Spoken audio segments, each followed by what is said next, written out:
tombol atau button.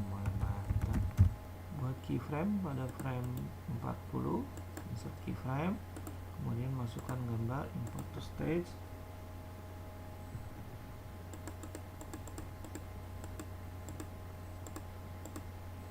Tombol positif ya teman-teman, seperti ini,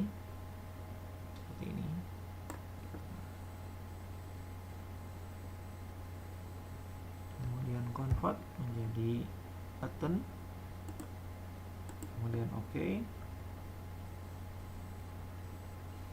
Klik 2 kali pada button positif ya, over, keyframe, downnya keyframe, hitnya demikian. Selanjutnya pada frame over kita klik, kemudian klik di sebelahnya buat tulisan positif ya teman-teman, positif.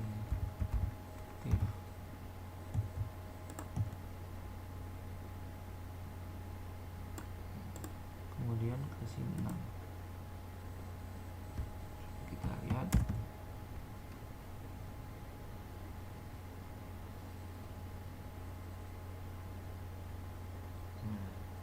Seperti ini ya teman-teman hasilnya. Selanjutnya buat keyframe pada frame 50, klik kanan,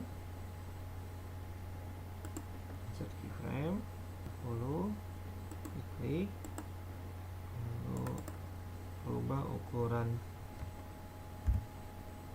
size nya W menjadi 50, kemudian H nya 50. Nah, seperti ini. Selanjutnya motion twin, ini muncul seperti ini teman-teman.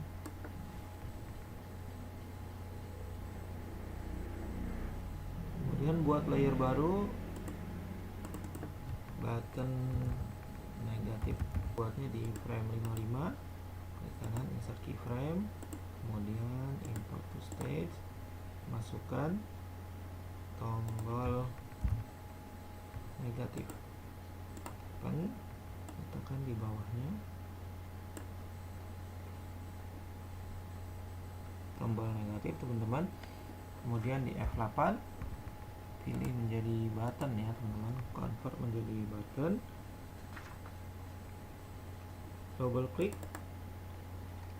overnya keyframe, down keyframe, hit keyframe. Jika over, teks di sebelahnya negatif.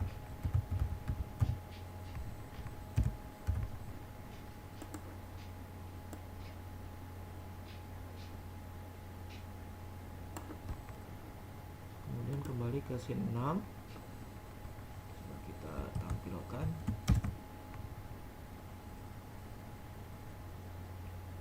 Berikut, nanti kalau kita dekati ya, melewati mouse-nya melewati gambar atau button positif, ini negatif ya. Oke, nah, hasil